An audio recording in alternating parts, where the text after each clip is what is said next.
Well, this is Interstellar Radio. Today's date is January 4th, 2020. Different. So I have Joyce on the line. Greetings. Hey, Ivan, I'm Hey, thrilled. Thank you. What can I say? Thank you. yeah, it's been a while since you've been on. Yeah, and yet I'm around. People can find me very easily. I'm going to give myself an introduction if that's okay Sure. with you. Please do. Thank you. I'm Joyce Keller. That's Keller, and that's also my website. It's joycekeller.com. Easy to find me, and I've written a whole bunch of books, and I do readings, and I'm thrilled to know Ivan Teller. And that's it in a nutshell. I'm glad. So Yeah, I'm glad you have. We'll have your link in the description of the video, thank you. Okay, and thank you. and you had some. You want to do predictions for the year? Not really, but I will. Okay, we've got some crazy stuff going on. I wanted to give a little bit of a disclaimer about predictions before we start. The fact is with predictions, and I'm sure you all know this, they can be so subject to change, and the predictions we give now may very well be wrong, but having given that, it has to do with free will and the way people use their minds and consciousness to change things. Mm-hmm. We come on the earth with a basic life plan, and then we have to interact with other people, and their life plans may change ours, and the predictions may be wrong. So I wanted to say that is not said out of fear. It's not said out of fear of being wrong. I'm saying this so that we understand each other, and we understand I'm doing the best I can. For instance, I think that Trump will be reelected. Now, before you all get excited about that, Mm-hmm. it's his destiny. Now, that doesn't mean that somebody else will not come along and be able to change that. But as it stands right at this date, Ivan just gave the date of January 4th, 2020. That's the way it should be. Trump has one more 4-year. I'm a little concerned about his health. He has like a little health bump along the road. He should have a physical checkup. He should have his his intestinal situation needs to be addressed. So he has like some health issues that may interfere, but he still continues to do the best that he can for the country. And before people become all excited about that, look at the big picture. Look at what he's actually doing. Now, the whole Iranian situation is a serious challenge. He's trying to keep us out of war. It's not our destiny to continue with this whole war situation. That's very third dimensional. As we move into the fourth and fifth dimensions, war should be less of a problem for the planet. So Trump is trying to function along those lines. I feel that when he finishes his term after another 4 years, there's going to be a female elected. Who is the female? I hope it's not his daughter, but it could be. It could also be Warren, who comes out of the woodwork. It's like, suddenly you have celebrities in California who decide they're going to become political. Well, I don't think that's a great idea for the country, but, people change. Everything is subject to change, and I know you agree with that, Ivan. Mm-hmm. It's very, very difficult to make predictions, but we do the best we can. For instance, with the Queen, the Queen of England. Mm-hmm. Now, there's a beautiful, beautiful example of things that are very subject to change. I don't think that her husband, Prince Philip, is going to be around too much longer. I feel he may cross over this year. He has some serious issues that he's in the process of addressing. She may abdicate. She may give it to her, the throne to her son. But this is so painful for her. The woman loves to be queen. She loves it. It's like her favorite thing in the world. And if she could clone herself and continue to be queen, she'd be very, very happy. So she has the situation of loving being queen, but knowing that it's time for her to give up the throne to her son. And she may very well do that. On the other hand, you have the couple that was just married, that have the baby Archie. Okay, they have very cleverly disconnected from the Queen and moved somewhere where no one can find them because they don't want. I actually forgot their names. Oh, it's Harry and Meghan. Harry and Meghan. Thank you very much, because my head is like somewhere else. Now, Meghan who has her very own mind. She's a Leo, born August 4th, same day as our last president, and she loves having her own way. So she's running smack right into the Queen and company. So she has taken her husband and baby and hightailed it out of there.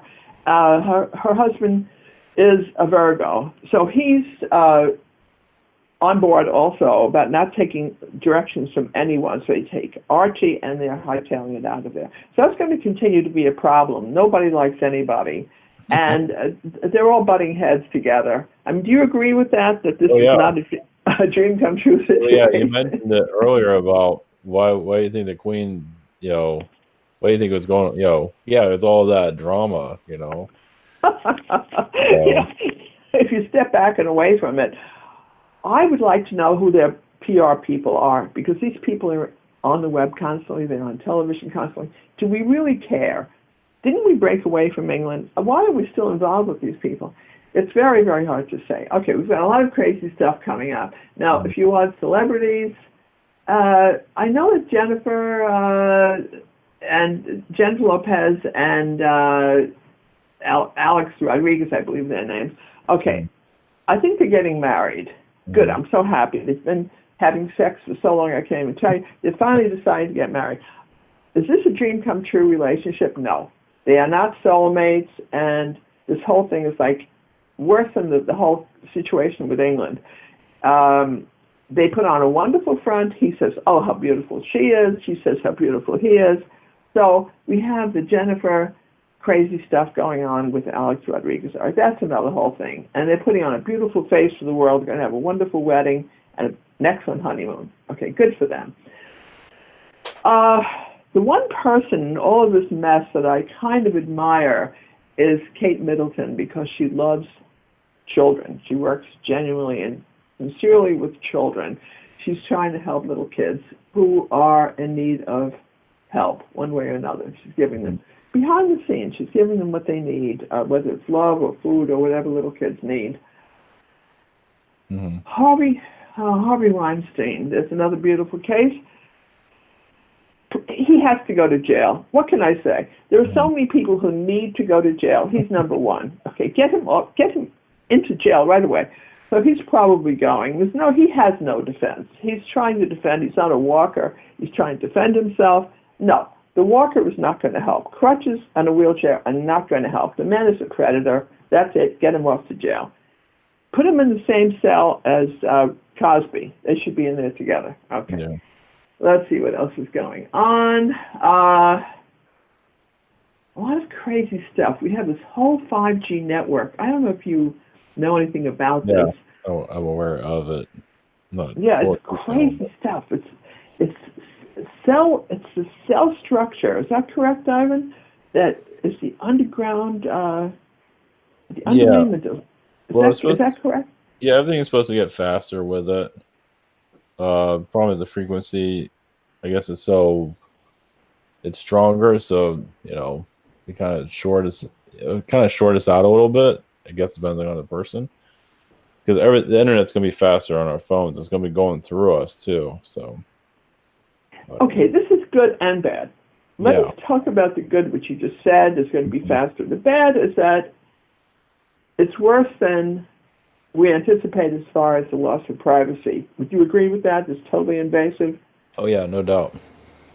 Okay, now how is it possible to see through walls? That's very hard for me to understand, Ivan. Can they actually have a 5G system that allows the cellular structure to see through walls? So we have. Yeah, I believe they have it now. Yeah, I mean, not that they're going to be always spying on us. I mean, I guess if somebody's interested, most likely, yeah. But yeah, can you explain that, please, about how? See, I don't understand about the technology, about how it's possible. What kind of sonar that they use? Oh, sonar. FBI. I mean, only if they're really looking. I mean, like I said, like a celebrity that somebody in NSA is obsessed with. I think. For the most people, I think most people are fine. They're not a target, but if you're highly attractive or something like that, that might be a different story if you're just trying to get attention. If you're attractive and boring, they probably won't pay attention to you. So, Right.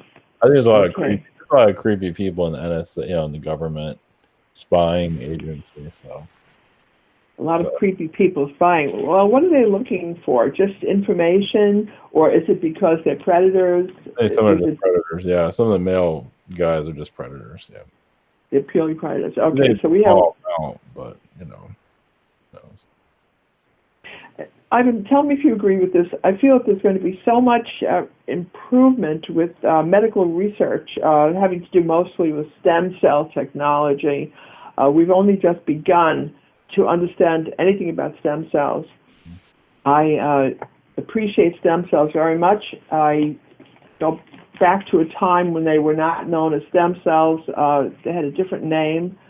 When I had a very bad car accident and I had to have facial reconstruction, I had at that time it was called something else, where they took your own blood and re-injected it, and now it's known as stem cell technology, and that was fabulous. That really saved my life. And that is going to be the medicine of the future. It's all stem cells. We're going to be able to create new limbs, and once they really get going with this. Right now, the medical profession is fighting it, and they're not even including it in any kind of insurance policies or plans, which is a shame because people need to have access to it. You shouldn't have to pay out of pocket if you need stem cell technology, and that's going to help people who are paralyzed and people who have spinal injuries. My mother was in a wheelchair for most of her life because she had a spinal nerve injury. Now that would be laughed at. And with stem cell technology, she'd be up and running around, which she never did. So there are going to be tremendous advances with stem cell technology, and they can't do that quickly enough. It's going to help people who have cancer because they're going to realize that you don't have to die from that. You can actually regenerate. The whole key of what's coming up in the not only 2020, but in the next 10, 15 years, is all the research that's being done with stem cell technology. Do you see that also? Do you see them working with stem cells, Ivan? Yeah, I felt right before you said it, I felt the rebuilding of of like limbs. Yes. So there's maybe maybe 5 to 10 years. It's hard to say what they're gonna. There's a lot that's been progress that's been made. They just haven't made public for. Yeah, they won't let you cover it on insurance. I mean, just they don't want you to get better. So That's for sure. I know that. Really, that's really a shame. And yet, there's tremendous work being done. My son recently had heart surgery, and this was so phenomenal because I think they took his heart out completely. wow. They put it on a shelf someplace, and they worked on it, and then put it back in. Now, he has internal pain. This is only like in the last month or two. Mm-hmm. He has no scar whatsoever. Mm-hmm. Whereas when he was a little kid, he had heart surgery then also, and he has a huge scar around his body. Mm-hmm. That saved his life the first time. So we have a tremendous amount of advanced technology that's being done in a very short period of time. We're moving right along as the space teachers are working with us and pushing us into this new technology. Mm-hmm. And as you just said, Ivan, we have so much resistance because of money. They're making money with prescriptions and drugs. And I grew up in a drugstore because my dad was a pharmacist. And I loved being around drugs. I loved the smell of herbs, and he was an old-time pharmacist who could compound the prescriptions as they were needed. And I said, Daddy, this is the best thing in the world. I love this. I love drugs. I love prescriptions. I love all of this so much. So he stopped what he was doing, and I was about 5 years old, and he looked at me and he said, I want you to remember one thing, just one thing. He said, all drugs have side effects. I said, whoa, I wasn't expecting that. He said, yes. He said, they can help people, but they have side effects. And I'm thinking about now that the medical profession in our country is only a couple of hundred years old, versus Oriental medicine, which is 6,000, 7,000, Ayurvedic medicine, Chinese medicine, 6,000 years old, no side effects. So my children never had medical care. They only had Oriental medicine and Chinese, mostly Chinese medicine, no drugs whatsoever, no vaccinations. Mm-hmm. Now vaccinations, it's another whole beautiful situation we have going on. Yeah, it's kind of terrible. And yeah, as soon as your baby is born, it's like, just drug them up. It's like, that's so wrong. Jeez. It's so horrible because, number one, they don't know what they're doing. And number two, they're combining things that should not be combined. And number three, you should have a choice. So when my children were growing up, I went to school and I fought. And I had actual physical fistfights with people who said, you have no idea what you're talking about. It's really important that your children are vaccinated. I said, no, it's really important that you don't touch them. Yep. And one day, when I wasn't paying attention and my daughter was in kindergarten, they slipped her a Salk vaccine in a sugar cube. Wow. And I went crazy.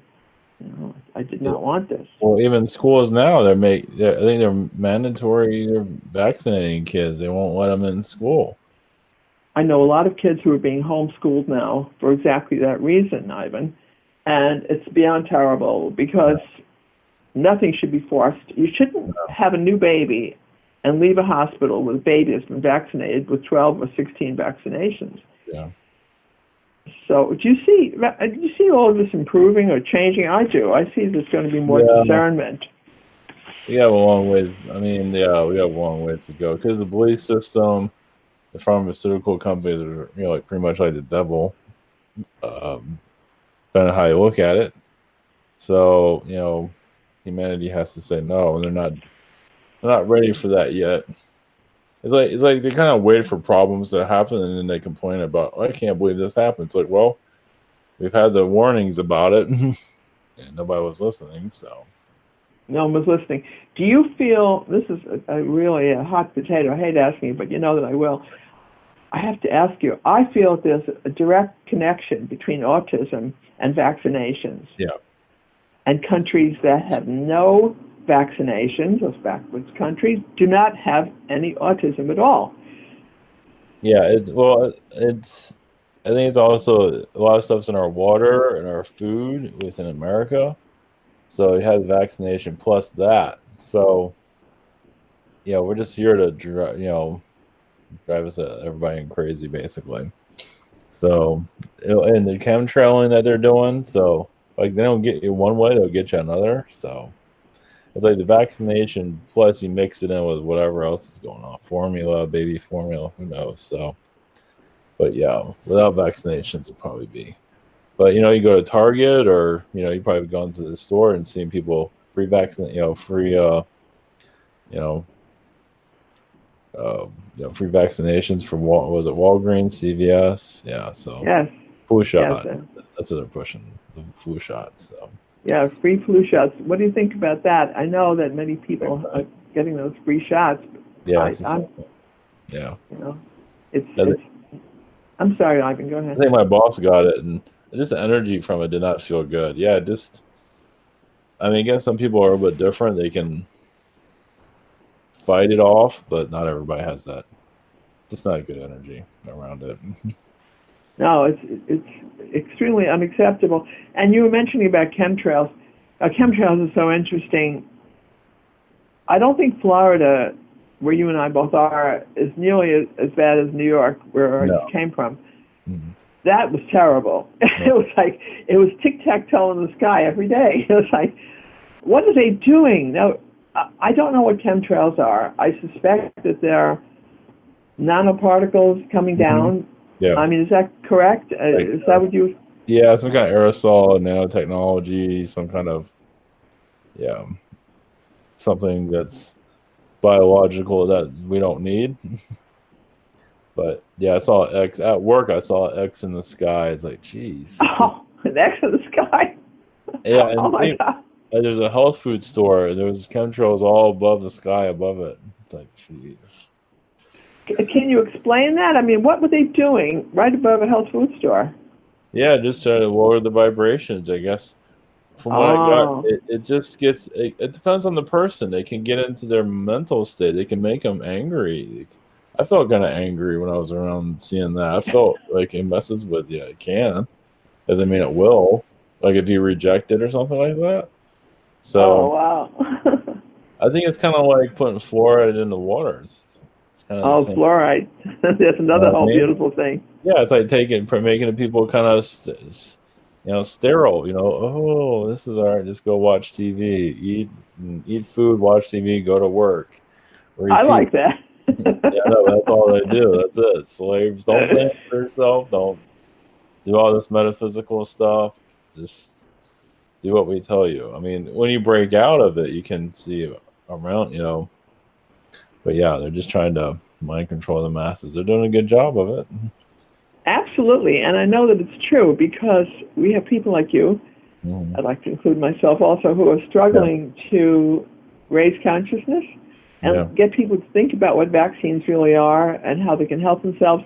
And that fluorides, for a while, I think fluorides in the water may have helped possibly, but that was a long time ago. And why does fluoridation still continue? If it's dumbing down America yeah. and the world, I mean, why is fluoridation still continuing? I'm curious about that. I mean, do you think it's going to continue, and why is it in toothpaste? Yeah, it's in a majority of it, isn't it? It's supposed to keep your longevity of your teeth, right? Something like that. So Is it true? Is it possible? Is it mm, working? I think there's a I part don't. of it that's true, but yeah, I think it's just. I mean, I think it all depends on the person too. If they're already kind of weak in energy, it's already kind of done its job. If you want to reverse it, I think you can reverse anything technically. Maybe not cancer. Well, yeah, you can do that too. Like there's fluoride in the water or chemtrail energies in the air. You can reverse that process, but most people aren't going to do that. So They're not going to. But it really troubles me that every tube of toothpaste I pick up has fluoridation that's in it. crazy. Yeah. And I don't understand. I'm thinking to myself, is this making me more stupid? Like, what's really happening? When I brush my teeth, am I dropping my IQ? What am I doing here? I don't know. But And you mentioned before about baby formula, and a lot of people, first of all, you should read the ingredients of everything, and especially of baby formula. And then they're heating it up in their microwaves. Oh, man, we have a double whammy. We have baby formula heated in a microwave. jeez. What? Then I they took my. What? isn't. Yeah, can you put it in the stove like with water or something like that, and do like keep it in the bottle and something like that, warm it up that way or something? I don't know. Yeah, well, I would like to address the situation of microwave energy. And Yeah. my feeling is I've been studying it a lot, Hmm. and in a way, the jury's sort of out on it because it's so convenient, and I love it so much, but it's so bad. And Hmm. I understand the problem is that the energy, as it heats the food, is so scattered. It's not contained in a healthy, holistic way. It's heating food in a very random way. It's the only way I can explain it. The heating is not consistent, and the body doesn't know what to do with it. It goes into the body, and the body says, what is this? Is Yeah. this food, or is it an alien substance? What are we dealing with? Do you have any feelings about microwave foods, Ivan? Yeah, I don't think it. What's your feeling on popcorn? You think that's safe? No. Oh, I had a fire because I was microwaving popcorn. Really? Yeah, and I left it in just a few seconds too long, and it went on fire. And to this day, my apartment smells like burned popcorn. It's been about 2 years. But, it's like, what is that about? How did I create a fire so Well, quickly? so yeah, I think it has something to do with your energy too. You're rejecting the microwave energies. So you don't have a microwave anymore, No, or I still have it. I love it, but I don't want to use it. you And know, even if you heat water, please tell me from your psychic viewpoint, if you agree with me. I feel that the water is not heated up. Oh, okay, let's go back to the plant theory, where plants that were watered with microwaved water die. They interesting. don't do as well. whereas plants that were watered with regular sink water do very, very well. It's a big difference. So, Ivan, how can microwaving anything be any good for us? Probably not. I mean, like I said, everybody's different, but like with your situation, I feel like you're rejecting the microwave energy. I mean, yeah, it can cause cancer, I guess. It depends on. You think it can? I don't know how it can do it, but it does have cancerous energies. I guess particles in it Yeah, somehow, absolutely. something to do with that triggers of the person that can cause. Yeah, it just has some kind of. I don't know. It's there though. It doesn't work that way with everybody, but some people it can cause cancer with. So. So it's so interesting. Some So people can deal with it. Oh, you see that? What you just said is so wise because you're saying that people's energy can tolerate different things. As an example, my aunt smoked Pall Mall, whatever it's called, cigarettes that were unfiltered throughout her entire life. She was smoking in the nursing home. She was 105. She was still smoking. Never had a problem. She had lungs that were like a 5-year-old child, clear. And she said, why would I want to stop smoking? And she's smoking unfiltered cigarettes. These things are rough and raw. And she smoked for her entire life and never had a problem. And then other people, have lung cancer. It's funny. Who is this? Your aunt or who is yes. this? And I used to go and buy cigarettes for her. As a child, she would say, "Here, take this and go get me a pack of Camels or get me anything. I don't care what you get." And they sold cigarettes to little kids, and it wasn't a problem. That's so funny. Well, it's weird though. Now, if you would have took away her cigarettes, like you can't smoke ever again, she would have died instantly. That's hilarious. No, she could not understand why cigarette smoking might have been bad for you. And she said, "Look, I'm not even coughing. I'm so healthy." So the question remains then of tolerance having to do with your own soul consciousness. Is that? Would you agree with that? I mean, for her, of course, that challenged somebody to make more clear, but yeah, just with her, for her it was healthy, and other people, no, it's not, but they do it anyway because they're trying to kill themselves. Try to kill themselves. Or they're trying. Yeah, it's the intention they do with it. They're trying to. Usually people smoke because they're depressed or something. Apparently, she must have had some of that, but not like other people. So. Oh my goodness! You have such an interesting take on things. It's like, have you been like this for your whole life? Yeah. Oh yeah, definitely. Just yeah. I wanted to. Yeah. I'm sorry. Go ahead, Ivan. Oh, go ahead. Yeah, go ahead. I wanted to ask you and see if you agree with this. I think there's going to be a tremendous breakthrough, and this is everyone's favorite subject of weight loss and weight control. And it's like, I know it's shallow. What can I say? People don't like to be fat. No matter, even if they say they're happy, they're not happy. If they could change their body, they would. So there are going to be tremendous strides in the field of weight control and weight loss, and it's going to turn out that it has to do mostly with the hypothalamus or the brain. How does your brain handle food, and are we going to ignore or honor this part of our brain that says time to eat? The idea is to get control over that part of the brain. That's what's going to be happening. The hypothalamus that is so linked in with eating and sex and a lot of things that we like, all of that's going to be addressed. And when people come to me, I also have a nice following with people who want any kind of hypnosis or hypnotherapy. I teach people to do it themselves. I don't want to control anyone's mind. I want to be left alone, basically. It's like, here, it's your problem. I'll help you with it. But, so I teach them hypnotherapy technique. It's very, very helpful for weight loss and weight control. It's called the thumb forefinger technique. Thumb forefinger, the right hand, and you go down to a relaxed state, like right before you go to sleep or in between waking, sleeping state, when the brain is so accepting of suggestions. And you're going to go into that state of relaxation, And you're going to tell yourself that when you put your thumb and forefinger together, you're going to lose your desire to eat eggplants at 3 o'clock in the morning, which is my personal weakness, and things like that. No, it's things like that that you need to overcome. It's unhealthy. It's not a good thing to do.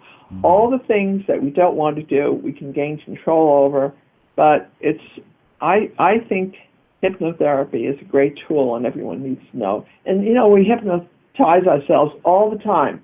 We're always in that altered state. Beta is the awake state where, we're scared or people are talking to us. Beta. And then alpha is a little more relaxed, a little more receptive. Then you go into theta, which is almost asleep. And that's where we need to catch the consciousness and feed it the information that it needs. And then you go into delta, which is just about asleep. And, it's like once you're in delta, your acceptance of suggestion is there, but it's not as good. So you kind of have to work with your own consciousness. And there's going to be big breakthroughs with that, and greater understanding of what we can do with the human mind, how we can increase our intuition. We're all psychic. I love people who write to me and say, Joyce, you're a nice person, but I don't believe in that psychic stuff. Okay, fine. Everyone is psychic.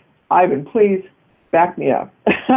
Everyone is psychic, right? Yeah, people use their intuition all the time. They say this stuff's not real, but yet they're using their intuition saying that it's not real, only because their belief system isn't ready to accept it. But yeah, mothers are more attuned to it than the male. Females are. But, like mother instincts, that's why I bring that up, because that's when you got to be tested to really start to use it and become aware of it. But people are tested, but they're not always aware that they're using it. And yet, I agree with what you just said about women being so psychic and so intuitive. Yet the greatest psychic I've ever known is you, and you're a male, and there's also like one or two other men also who have been phenomenal psychics. And of course there's Nostradamus and people like that, and Edgar Casey, all men, and yet women are so psychic and so intuitive. That to me, who have we got? Blavatsky, maybe. Who are the great female psychics? There are very few. Well, the Long Island medium. I'm sorry? The Long Island medium. Please. Oh, she's okay. She's honest. Yeah. I'll give her that. But she's not going to go down in history as one of the great psychics of all time. Probably not. So, I'm just curious about that dichotomy that exists between the greatest psychics like Edgar Casey and the female energy. So the energy needs to be more balanced between men and women. I do believe in that. And the energy that's coming forward is going to be more correct and more balancing. As people, the web is so incredible. Yeah. You mentioned before that you yourself appreciate the websites that are psychic. I find that's my greatest friend at this time. My greatest support system, my greatest teacher is the web. And if I feel like I need information, that's what I link up to. Now, can you please tell me from the psychic viewpoint, how did the space teachers bring us the space technology that started, I'm going to say, in the mid-1980s? Do you have any idea how that was created or how that was done so that the average person linked up to it? It started in the 60s, I guess, or... This was all given to us like a secret, they call it the secret space program. Well, I believe World War II brought in a lot of stuff, during the 40s, and we probably had this stuff before that, but that's when it really started to come in. Governments got hands of alien technology and then kept it all secret, and then, obviously they're not going to go public with it, but they've always had this stuff, at least around the World War II era, at least. So I think they had it before, but obviously can't prove that. Can't prove much of anything, actually. So, yeah, they're just ready for... Kennedy kind of brought it out to push it, and you knew the technology was there, and so That was like 1960, the early 1960s, yeah. right? When he talked about it, yeah. And then Mm-hmm. when people started buying computers, that was like 1980, 81, like that. Yeah. I remember in the late 1980s, my husband Jack came home with a huge, huge, huge box. And he said, I have a present for you.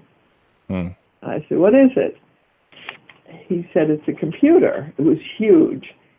It was a K-Pro computer. And I said, he said, because you do so much writing and so much typing. I always write books. So I said, well, do I look like I'm not happy with my typewriter? He said, your typewriter is archaic. He said, you're going to love the computer so much. I said, no, I'm not. I'm not going to love it. So he opened the box and he set up his K-Pro, which was huge. I never saw anything so big. Okay, so he has a K-Pro computer all set up. He says, just come and sit here. He said, you don't have to touch it, just sit here. He said, put your hands on the keyboard. And by then I was really furious. I said, you're destroying me. I don't want to do it. He said, just try it. Well, obviously, the first person who was the most addicted to the computer was yours truly. I fell completely in love with the computer, and I became the #1 computer junkie of all time. And I wrote so many books on the computer, and it was just so amazing. And I had, now try not to laugh at me, but my desk was covered with little tiny white scraps of paper, which were known as the, you could correct your typing mistakes with these little white pieces of paper. Do you remember that at all, Ivan? Oh, yeah. Yeah, my desk was covered with them because I made so many typing mistakes. And he said, you will never have to use this again. He said, you can correct your mistakes on the computer. Yeah. And that was just the most amazing thing. So I was off and running, and that was like, I guess, the late 1980s. And the amazing thing now is that computers are so small, and I predict that not only will they be on the side of eyeglasses, like they're going to be shrunken down, so you'll be able to see everything with your eyeglass. You can put on eyeglasses; it'll be your computer. I don't know. Do they have that out already, Ivan? Do you know if they're, because I do see that. Thing? They have something out there right there. Yeah, they have probably a ways to go with that, but yeah, you're playing with it. Yeah, that's coming.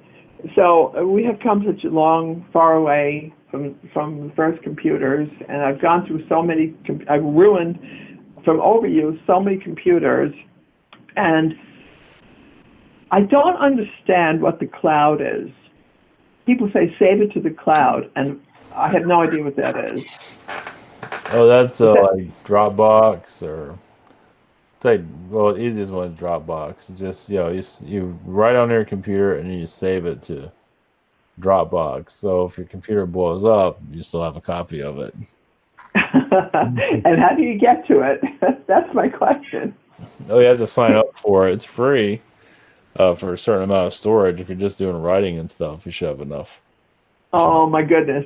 Well, Ivan, I can't match your computers, but I also wanted to give another prediction, if I may, about this lunar eclipse coming up on January 10th of 2020.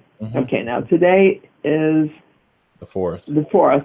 So eclipses are strange. You feel their energy a few days before, a few days after, and then for like years after.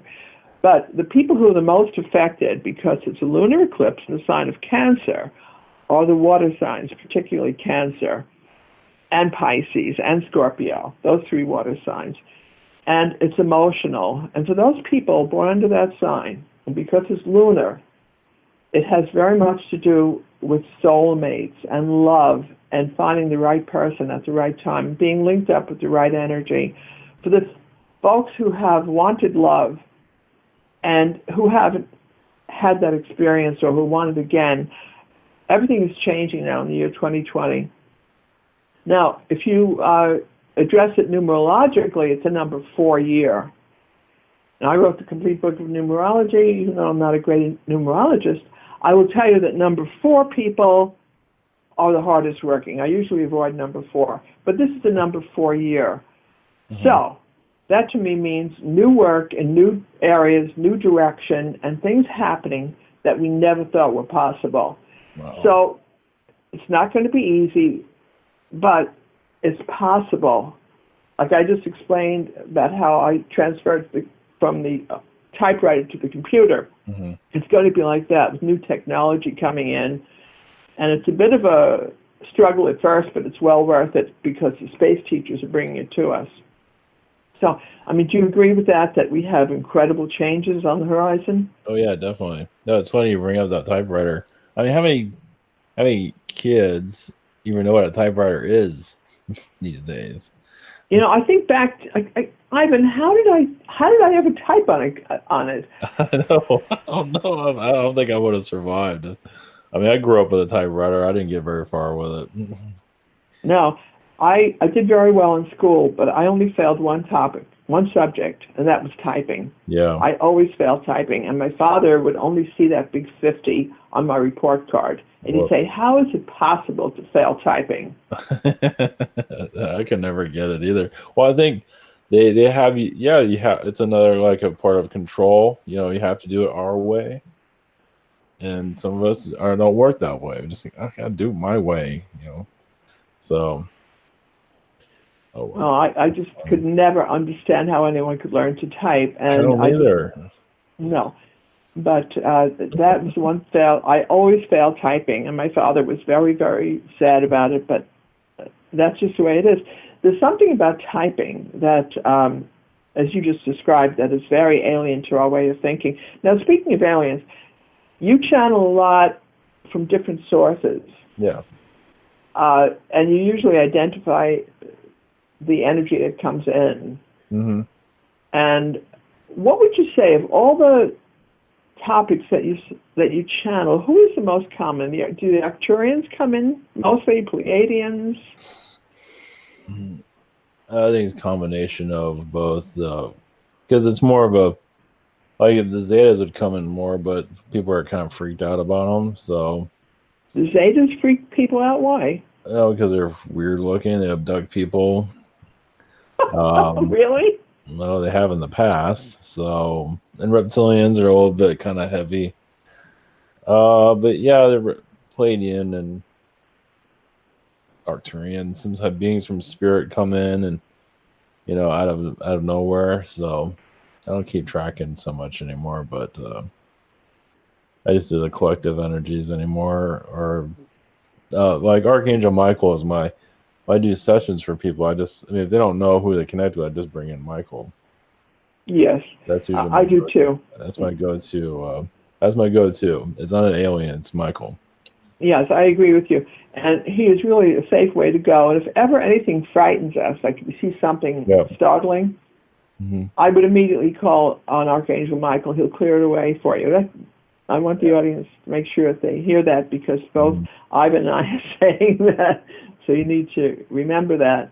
And he usually comes to me, he comes as a sparkling white or blue light first, and then he can manifest. And it's so interesting, as you said, that you call on him and you channel mostly his energy. Is that correct? Like when you do readings? Yeah, if people don't know what they want, I bring him in. He's usually the one that gets a direct message from, but that's wonderful. Or Elohim, but Michael is usually the go-to person normally. But you just said Elohim, right? Mm-hmm. Okay, can you explain that? The Elohim, they're part of they're like alien type of angels, part of Earth's creation.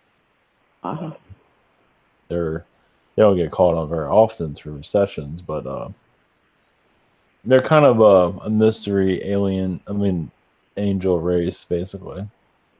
There's a little bit of everything. So, but yeah, I get nothing but positive energy from them. Yes. So Michael shows up to you.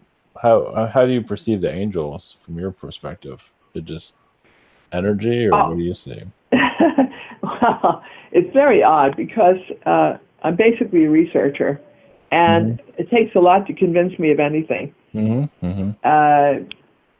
But when I first in answer to your question, when I first started writing Calling All Angels, I was writing a book about weight loss. I started writing a book called Don't Eat Standing Up. Okay, and my guides came to me and they said, Archangel Michael actually came to me and he said, Joyce, we don't want you to write Don't Eat Standing Up. We want you to write a book called Calling All Angels. Wow. And I said, well, yeah. I said, I'm writing Don't Eat Standing Up. He said, no, that's wrong. He said, Archangel Michael would like you. We don't like to interfere, but we feel that we would like to channel Calling All Angels to you. And you're going to get this within 3 days. You're going to have the complete book within 3 days, and we want you to receive it, and it's going to be published immediately, which it was, by the way. So I didn't pay much attention to it. I said, sure, show me, prove it. So immediately, I started receiving these little messages and little mantras, and I was told to write them down. And I find I was so ill-prepared to do this that I was writing them with eyebrow pencil on the bottom of my shoe, and I was writing them with crayons or whatever I could find. It came in so fast. Wow. And exactly as Archangel Michael told me, I had Calling All Angels. 57 ways to communicate and to ask your angels for help. It was like 57 different mantras, or call them what you will, that was immediately given to me. And I said, fine, okay, now I have it. And then I met a man who was a guest on my radio show who said to me, Carol Publishing is looking for books about angels. And they were in New Jersey. So I contacted Carol Publishing, and they said, sure, we'd love to have it. We'll even give you some money. And I said, that's great. And it was exactly as Archangel Michael had told me. Good for his word. So the book was published by Carol Publishing. And then a couple of years later, it came out in softcover with Adams. It came out twice. So I don't know if that answered your question. You asked me about how I work with Archangel Michael. If I do a lot of healing work and a lot of healing of the spirit, people who are in dire need of regeneration, and I find that he comes quickly, and he will do what you're asking. I also find the Blessed Mother is very, very, she comes in with pure feminine energy. It's never just one. It comes in sort of as a combination, and along with some other divine entities. Of course, Jesus comes in, and the list is long. Babaji. I work with many teachers, as you do too, and I think as soon as we stop learning or stop growing, we physically die. As soon as there's no longer an interest or a receptivity of information. So apparently, we're still learning and growing, Ivan. Yeah. I don't know. Yeah. did that answer? When I was. No. Yeah, that was very good. That was. Because it shows people that things can happen really easily. But you weren't really looking to. I mean, you're writing a book, but it was totally wrong, apparently, and that was my conscious mind. And you know what? Here's the crazy thing. I think for the most part, the reason most of us on the earth are confused or in trouble or wandering or having difficulty is that we're tuning into the conscious mind rather than the superconscious. And that conscious mind says, sure, turn left, and you know what? We run into a pole. The superconscious mind, which we enter into in our sleep state or in deep hypnosis or in relaxation or meditation more than anything else. I also wanted to say that in prayer, I wanted to mention about prayer for a moment. I understand that the best prayers are not where you're asking a supplication or saying, please God, I need a car or whatever it is, but more prayers of thankfulness and manifestation. Prayers where you say, thank you. I know that you will bring to me transportation that I require at this time. It's more a putting out of positive energy, or thankfulness or reaffirming rather than saying, please God, I need a car. I mean, do you feel that it matters one way or another? No, just well, obviously, like things that we need come quicker. Yeah, it's like you just have to like go with the flow, basically. But we need to learn the human stuff too. We need to, even the super, what we call it, the super conscious. Even they can be kind of clueless. Like You know, I mean, like you're talking. okay. I mean, like you're talking about when you're, like when somebody passes over, it's like, why are you crying? Everything's fine. It's like, well, I'm on Earth. If you haven't noticed, we Yeah, do. I mean, it's so true. The consciousness is so difficult. And I have people coming to me for readings Mm-hmm. who are grieving endlessly. Yeah. No matter what I say or do, it does not help. The grief does not move away, and they're stuck in a place of grief. And you can try spirit communication and say, your son is saying that he's fine and he's happy and all is well and he would like you to be happy too. Well, that's really, in many cases, the worst thing you can possibly say or communicate with because they can't relate to it. They're stuck in a place of grief or sadness, and the answer will be, well, how can he be happy when I'm so sad? Doesn't he acknowledge the sadness that has occurred? Yeah, that's true. And almost at that point, I almost have nothing to say because you can't explain, you can't take away grief as people are holding so tightly onto it. And what can you say to a person, to a mother who has lost a child who can't release that grief? And even if you say the child is doing well and they're growing in spirit and the things that we know to be true. Well, I feel that that's something. I mean, especially when a child dies, that's a whole different world. That's like the worst thing ever. Yeah, because the child does feel the pain of the parent. I mean, yeah, they might be in spirit, but they do feel it. They're there as a spirit guide forever, but they have to go through that trauma with the parent forever. I mean, they most likely will if they love them, if they love their parent, even if they weren't there that long or whatever the connection is. Short period of time. Yeah, it's hard. The parent, I mean, the parent that has to go through that grief, they have to find their way out. That's the journey. That's the test. I have to tell you, I recently, maybe about 2 years ago, and I hope she's not listening, was contacted by a woman whose son was shot, and he was killed at an early age. I think he was like 20 or something like that. And he was doing fine. He crossed over. He dealt with it. He recognized that it was part of his soul's growth, and he was doing very well with it. But she couldn't get over the grief, and I tried every possible way that my guides could try to work with her. Archangel Michael, we could not even make any progress with this woman at all. She was holding dearly onto her grief. Yeah. And about a year passed of that, and we were doing our very best and achieving absolutely nothing. And then the unthinkable happened. Her second son passed away. Oh. So she lost two sons, both in their 20s. And then she started contacting me again. See, and I was in... I'm sorry. Well, let me interject what you were saying. The energy I got from that was that she wasn't appreciating what was going right for her. You're just grieving, but not appreciating her living son. Either she was, but not as much as she could have. I felt. So now, Joyce is at the point of complete desperation, where Archangel Michael is saying, throwing up his hand saying, I don't know what to do.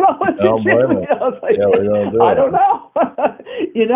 When people throw up their hands and say, I don't know. It's like that. We're kind of at a point of hitting a wall with this. And I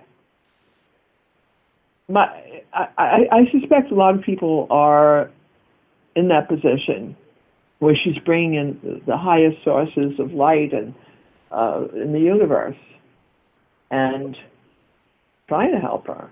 I don't know. It feels like, self-love. She's dealing with that. She's like, She's put on her love in her kids, but not into herself. So Exactly. it's like, what are you going to do with that? What can you do? I mean, it's just, what can you say to that? I don't know, but I don't know. Now on top of this, on top of losing two sons, which is beyond the unthinkable, she has a daughter who is ill, who's in her 20s. Oh, jeez. And she wants to know if her daughter is going to be okay. No. And I'm thinking, I think it's time that Joyce takes in the shingle. Because I'm not doing this anymore. I'm not going to do this anymore. I'm shutting down my website. I'm not going to do this. Yeah, I can understand why. Yeah. I mean, I think her daughter would be all right. It's all a test for the mother. I mean, from when it comes down to it, she's not focusing on herself. She is, but she's not trusting. Because she's getting advice from you. She's getting information from you, but it's not working. So she's just not connecting to it. She's just, yeah. She's I don't. Yeah. You're right. That's very well said. Very profound. It's hard. It's a hard. I mean, yeah, we're all connected. I mean, yeah, we're so connected to the physical. I mean, that's what makes it so hard. Yeah, like at a funeral, you're supposed to be, I guess you should be crying about the person you're missing, or that we're all stuck here. I think we should be crying that we're all stuck here. Exactly, But I'm at the point now. I think back about my childhood. I don't know if we still have any time left. Do we have time still? Yeah, we go. I just wanted to share one thing with you, which I may or may not have shared with you in the past. I'm not sure. But it was my first day in kindergarten, and I did not listen to my mother. My mother, who was a really terrific psychic medium, told me at an early age, maybe I was about 2 or 3 years old, that I should not share my beliefs or any metaphysical truths or understanding with anyone. She said, if you want to protect yourself, don't speak of this, and most of all, don't read anyone, don't do anything. She said, it's just you and me when we're alone together, and we'll do dream analysis, we'll do astrology, we'll do graphology, we'll do everything. We didn't read cards. She did not believe in tarot. She said, no cards. But she said, we'll do everything else to understand what the human soul is really about. And I said, oh, goody, I was born to the right mother. This is terrific. Yeah, really. So I was very happy and very excited. But my first day of school, I did not listen to my mother. And I noticed my kindergarten teacher had a problem. And I called her over as we were getting settled and moving into the first day of kindergarten. And I asked her if I could tell her something. And she said, it better be good because, right now I'm very stressed. So I said, well, Miss Harris, and I remember it like it was 10 seconds ago. I said, Miss Harris, you really have to go home right now. I said, your mommy is very, very sick, and your mommy really needs you.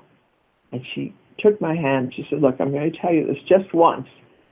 She said, I don't want you to speak for the whole rest of the year. I never want to hear from you again. She said, I want you to be quiet. If I ever hear from you again, you're spending the rest of your life in the principal's office. So she scared me half to death.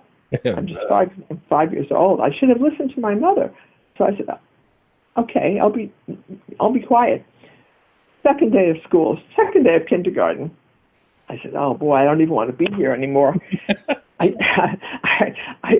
She came in and she came over to me and I said, oh boy, I am so screwed. It's not funny. And she knelt down next to me. I said, this is really going to be bad. And she knelt down. She took my hand again, but this time it was different. And she said to me, Joyce, remember yesterday you told me to go home and that my mommy was sick? I just shook my head. I said, yes, I remember. I figured I'm really in trouble. She said, well, how did you know about that? She said, at that very moment, my mother had a heart attack and was being taken to the hospital in an ambulance. Wow. She said, I should have gone home. I should have listened to you. She said, how did you do that? I just shrugged my shoulders. I didn't want anything to do with her. I mean, I was still shaking from the day before. Yeah. And then she said, tell me something. Am I ever getting married? I said, oh, God, she wants a reading. 5-year-old. I'm 5 years old. She's asking me about it. She's getting married. So I went home and I said to my mother, you were right. You were right. And so for the whole rest of my life, until I was really out of school, I never really spoke about it. And it never came up again. And I kept it to myself. And I said, this is trouble waiting to happen. I could see it right away, you know. Funny. And a lot of times I just deny it. You know, like the other night, I was telling you, we had a little get-together, and people said, I heard you do psychic stuff, whatever that is. Can you give us a reading? And I said, no. I just said, no. You know, it's like, it's self-preservation, Ivan, and I know you understand it. You know, it's like... Yeah, you do your boundaries, you know, what you're comfortable with. Yeah. It's very wearing. People don't realize that it takes a lot out of you. Yeah, it does. Yep. Even just I do answer questions on, you know, for just audio, and it does take a lot because you have to tap into someone's energy, and it's like running a marathon. Absolutely. Yeah, you don't see it physically, but it is. Well, I guess you do eventually. You know, a lot of times I see you channeling. I try to really keep up with what you're doing because you're amazing. You know, I told you that. I really think so highly of you. And I wonder what you feel like after, if you feel as bad as I think you do when you come out of channeling to the Arcturians. I mean, how do you feel physically after that? Yeah, it drains you. It sometimes powers you up depending on what is going on, depending on what, life is life kicking your butt at the same time. It's like, but like sometimes, yeah, I mean, I can chant like I'm like at work, I might be feeling kind of, just like a blob or something. And I do a challenge for someone. I feel more energized. Afterwards. So it all depends. So it can help you. It can be either way. Mm-hmm. Does it have to do with the person that you're with, or? Yeah, it depends. If the person is going through a lot of stuff, a lot of stress, then you go through a lot of stress, as you know. Yes, exactly. Yes, exactly. You take it on. You take on the problems. Not that you're trying to, but you're there to heal. And there's a lot of stress there. You go through it too. So. Well, I wanted to give another prediction about if this Iranian situation continues, that gas prices obviously are going to be going up. Mm-hmm. So fill your tanks now. It's like, if you can. But maybe, I think Trump is actually trying to get rid of the Iranian problem before it escalates. And it could very well escalate. It could be very much of a problem. But I think he's in contact with sources. I'm just going to say sources because I'm not exactly sure, where it's going to be held down. It's going to be restricted and not allowed to be escalating into what could be World War III. I think that this healing of the planet that's continuing. And I also, this is really crazy. I recently felt that the inner Earth situation was very helpful. Gartha, is that correct? It was very helpful in helping to cool off the escalating energies on the Earth. They're trying to keep it down. I think they're afraid of us. Because we're crazy people. We're not stable, as you can see. I mean, some people are, but not everybody. It's like. I think there's a lot of deception. There's a lot of, what's really terrible? A lot of people are speaking about an apocalypse. While in the meantime, I think the space teachers are trying to avoid that completely. Yeah. And the 3 days of darkness. Every time I turn on the radio, I have to hear about 3 days of darkness. Really? And yet I don't really feel that it's going to happen. I hate to ask you, but Ivan, do you agree that those 3 days that were predicted might still be?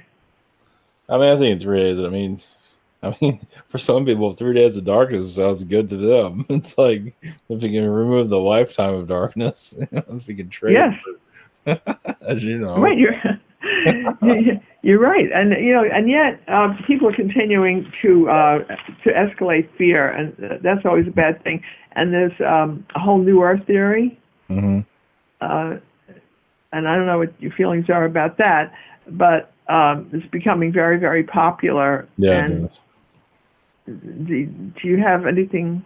It's actually just the Bible rehashed, I believe. It's Yeah, I think we're just I think I did channeling like yesterday, but I had to do the uh, recording again, because I had a technical issue. But so talking about Australia, my stream got messed up. So anyway, oh, I missed it completely. Can you please tell us?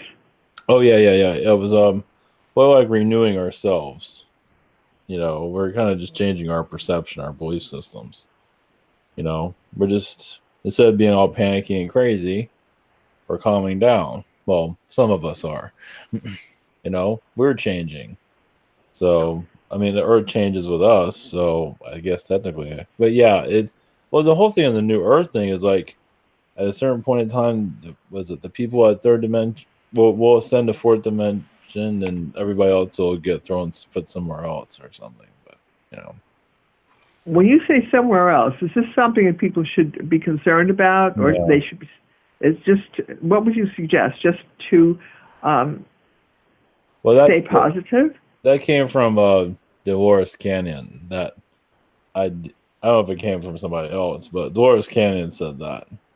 Like, we go to the fourth dimension, supposedly, and then everyone else gets put on another planet or something, supposedly. But Uh I huh. mean, I think a lot of people are. I mean, as the Earth shifts into more of a positive energy, I believe a lot of people are just gonna, die. I mean, if the world Well, doesn't listen to their bullshit anymore, they'll just leave. You know what I mean? absolutely. You know, people were justifiably very upset with the destruction of Notre Dame, Yeah, and but that to me was a huge wake-up call yeah, for yeah. people who were so caught up Hmm. Hmm. uh, with structures that need to be taken down. Yeah. I'm thinking about St. Patrick's Cathedral. I hate to say it, Mm. but do you have anything to say about what's actually involved with that kind of? Is it archon energy? What are we actually Yeah, talking about? yeah. I have to look at it up. But yeah, the Notre Dame is definitely Archon. It's part of our low vibration. Realize Notre Dame survived, was it World War I and World War II? I mean, how did it survive all of that? So that means the energies are breaking down. It's no longer the manipulation. Uh, that shows that we're shifting. If something like that's gonna you know go down like that. Looking up the So really, if you look at the big picture, as terrible and painful as it is, with Notre Dame and California, which was burning for a long time, and now Australia, it's the taking down of the old so the new can come in. I mean, is that what you would Yeah, exactly. That's say? the grid. That's the Archon. Man, I look at Patrick's cathedrals. At least there's a couple of them around, or a bunch of them. Those are Uh scary looking buildings. huh. Dude, that's scary. That does not look very friendly. It's like, what kind of god are you talking to when you go to that place? Ooh, it's not so good. I love it when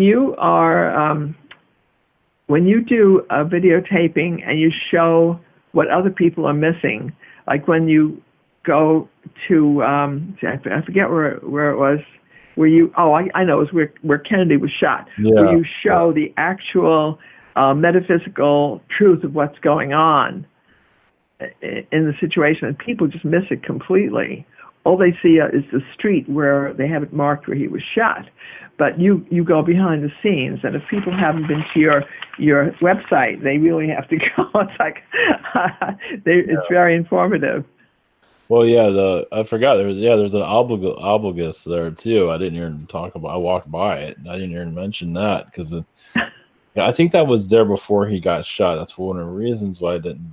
But yeah, I should have brought it up, but I didn't bring it up anyway. No, you brought up a lot. You did very well. You But brought up a yeah, I lot didn't of bring things. up everything. But yeah, either way, yeah, there's a portal energy there. It felt like it was there for something like that. So I don't know. When you say portal energy, I really understand that because I was a few feet away. We bought an apartment a few feet away from the World Trade Center. Wow. When 9/11 occurred, we bought our apartment a month before, and it was a few feet away. Yeah, I know. Then my guides brought me there. I can't help it. It was a wake-up call for you, that's for sure. Yeah, so Jack and I bought this beautiful apartment facing the World Trade Center on one side, facing the river on the other side. We could see the Statue of Liberty. It was fabulous. And a month later, after we bought it, well, I knew that the World Trade Center was coming down because I had been told by my guides, but they brought us there anyway. So we went up to the roof of our building on the day we bought it, and we looked up at the World Trade Center. And I said to Jack, this is coming down. He said, absolutely. We both knew it. And I said, I hope it doesn't come over here because we're, You're right. I hope it goes straight down.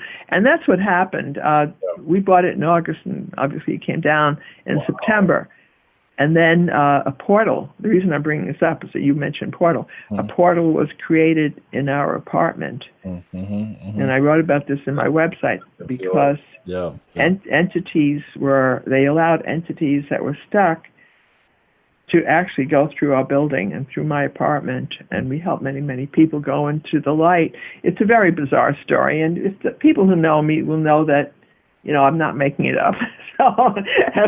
But portals are created, and then I think they're closed when they're no longer needed. Is that correct? I mean, would you agree that a portal can be closed? Yeah. Well, yeah, as you were talking, I felt, before you mentioned it, you're there to help people cross over, and then you mentioned it. Yeah, we couldn't Yes, thank you for saying that. It really happened, and after it occurred, we couldn't stay there anymore. The people who lived in that Battery Park area were not able to stay there. The energy was just horrible. Many of us just sold and we went elsewhere. Yeah. So that was extraordinary. But the most amazing thing, and this is in one of my books, they told me that they created a portal for these people to leave. And of course I didn't believe it, but I experienced it anyway. But the day after 9/11, as soon as we were able to come back to the apartment, we bought a picture that was sold on the street of the whole area of Battery Park and just the way it had been when the World Trade Center was there. My husband said, it's $4, we'll get it, so it was a very, very nice thing to have. And it showed our building right in the center, and I was so thrilled to have it. I was thrilled it was only $4, too. And then when he was mounting it over the fireplace, we looked at the back, and on the back, in big letters, it said, the portal. Really? And you can't and I put that in my book. He photographed it, he put it in, because you can't make things like that up. And I said, wow, these people are good. They're really good. How was it written? Was it like a store name or something? Or how was it written, the portal in the background? How did that work?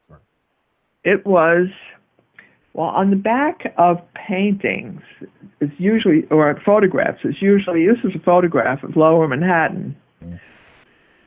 There's always a signature of the person taking the picture or whatever, and it said the portal. All it said is the portal, that's it. So I was very impressed with that. I said, well, master teachers are so extraordinary. Ascended masters, all the teachers who work with us, and, just a parting thing that I wanted to say. We seem to be alone, but we're not alone. Oh, yeah. And we have very loving, amazing energy around us. And I wanted to thank you very, very, very much for having me, Ivan. I really appreciate it. Yeah, thank you for coming on. Yeah, well, if you want to come back on, let me know. And you have your own radio show on Wednesdays, right? I was let go from my radio station because they went all Chinese, but I went on to Blog Talk Radio, and it's live every Wednesday, 3 o'clock. Thank you for saying that. Yeah. My website is my name. Is that on your website too, or?